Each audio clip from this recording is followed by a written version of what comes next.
नमस्कार, मैं हूं प्रवीण गौतम। दोस्तों, वीडियो में बात करेंगे बिहार चुनाव को लेकर कांग्रेस की बैठक में क्या निकलकर सामने आया है। मल्लिकार्जुन खड़गे के घर बैठक हुई, जहां राहुल गांधी भी बैठक में पहुंचते हैं।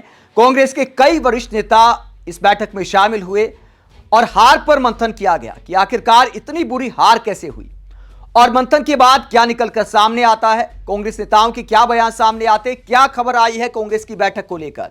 बिहार में हार के बाद खड़गे के घर बैठक, राहुल गांधी भी मौजूद रहे। कांग्रेस बोली चुनाव में गड़बड़ी हुई, 2 हफ्तों में सबूत देंगे। और किस तरह के बयान सामने आए हैं। कांग्रेस की बैठक के बाद केसी वेणुगोपाल ने क्या बयान दिया है।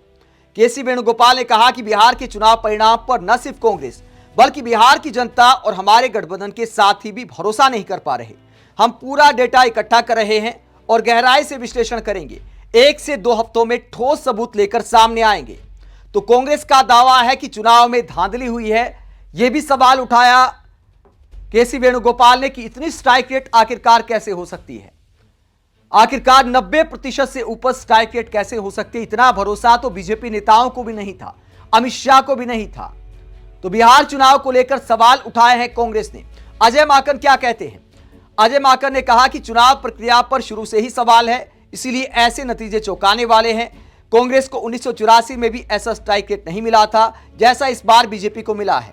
कुछ तो गड़बड़ है। हमारे कार्यकर्ता लगातार बता रहे हैं कि कई जगह गड़बड़ियां हुई हैं। तो अजय माकन दावा करते हैं कि बिहार चुनाव में गड़बड़ी हुई है। कांग्रेस ने जिस स्ट्राइक रेट की बात की, 2025 में बीजेपी की 89 सीट आई है। 101 सीट पर बीजेपी ने सिर्फ चुनाव लड़ा था। 2020 में 74 सीट जीती थी बीजेपी ने। जेडीयू की 85 आई है, पिछली बार 43 सीट जीती थी। तो कांग्रेस नेताओं का आरोप है कि चुनाव में धांधली हुई है और 2 हफ्ते के अंदर सारे सबूत सामने रखेंगे। इससे पहले राहुल गांधी ने भी ट्वीट करते हुए कहा था कि चुनाव पहले से ही निष्पक्ष नहीं था। वोट चोरी का लगातार राहुल गांधी मुद्दा बनाते आए हैं। बिहार में इसे चुनावी मुद्दा भी बनाया गया, लेकिन वोट की अगर बात करें तो मुद्दा वोट बैंक के लिहाज से ज्यादा कारगर साबित नहीं हुआ, लेकिन चुनाव में जरूर कारगर साबित हुआ, इस बात में कोई दो राय नहीं। बहुत सारे मतदाता ऐसे दिखाई दिए जो मतदान के दिन ये शिकायत करते नजर आए, ये कहते नजर आए हम वोट डालने आए तो हमें बोला गया कि आपका नाम तो वोटर लिस्ट में ही नहीं है। यानी उन मतदाताओं तक या तो जानकारी नहीं पहुंच पाई या फिर जानबूझकर उनका वोट कटवाया गया है। राहुल गांधी के अलावा मल्लिकार्जुन खड़गे ने बिहार के नतीजों पर पहले ही सवाल उठाया था। और क्या कहा था खड़गे ने। कांग्रेस के अध्यक्ष ने कहा था कि हम बिहार की जनता के फैसले का सम्मान करते हुए ऐसी ताकतों के खिलाफ अपनी लड़ाई जारी रखेंगे जो संवैधानिक संस्थाओं का दुरुपयोग कर लोकतंत्र को कमजोर करने में जुटी हैं। हम चुनाव के परिणामों का गहराई से अध्ययन करेंगे और नतीजों के कारणों को समझने के बाद विस्तृत बात रखेंगे। बिहार में जिन मतदाताओं ने महागठबंधन का साथ दिया है उनके हम तहे दिल से आभारी हैं। कांग्रेस के हर कार्यकर्ता से कहना चाहता हूं, आपको हतोत्साहित होने की जरूरत नहीं। आप हमारी आन बान शान हैं। आपकी कड़ी मेहनत हमारी ताकत है। हम जनता को जागरूक करने में कोई कसर नहीं छोड़ेंगे। जनता के बीच रहकर संविधान और लोकतंत्र को बचाने का संघर्ष जारी रखेंगे। ये लड़ाई लंबी है और हम इसे पूरी निष्ठा, साहस और सत्य के साथ लड़ेंगे। तो चुनाव आयोग पर सवाल उठाया था मल्लिकार्जुन खड़गे में। उसके बाद उनके घर पर मंथन बैठक हुई।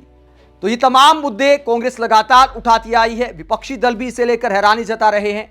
संजय सिंह कहते हैं, आम आदमी पार्टी के सांसद, कि मैंने तो पहले ही कहा था कितनी भी रैलियां कर लो, कुछ भी कर लो। चुनाव आयोग ने SIR करके 65 लाख से ज्यादा वोट काट कर पहले ही मामला फिक्स कर दिया है।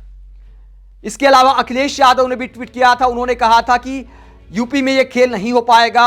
हमने वोट बैंक के लिए, वोट बनाने के लिए, वोट ना कटने देने के लिए प्रहरी तैनात कर दिए हैं। PDA प्रहरी तैनात किए हैं अखिलेश यादव ने। जो SIR का काम देखेंगे तो स्पेशल एक टीम बनाई गई है।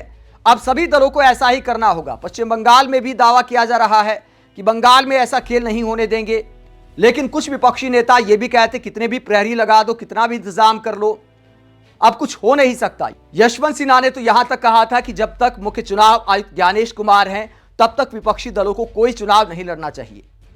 हालांकि अलग अलग दलों में इस मामले को लेकर अलग अलग राय है, लेकिन तमाम विपक्षी दल इस बात से इत्तेफाक रखते हैं कि SIR में खेल हो सकता है, जो इस बात को दिखाता है कि चुनाव आयोग की साख को लेकर विपक्षी दलों में कोई सवाल नहीं बचा है। सब डाउट करते हैं, इस बात में कोई शक नहीं बचा है।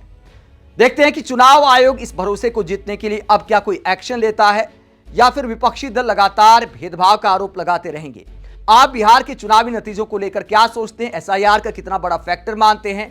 कमेंट बॉक्स में अपनी राय जरूर दें। साथ ही चैनल को सब्सक्राइब भी करें। नमस्कार।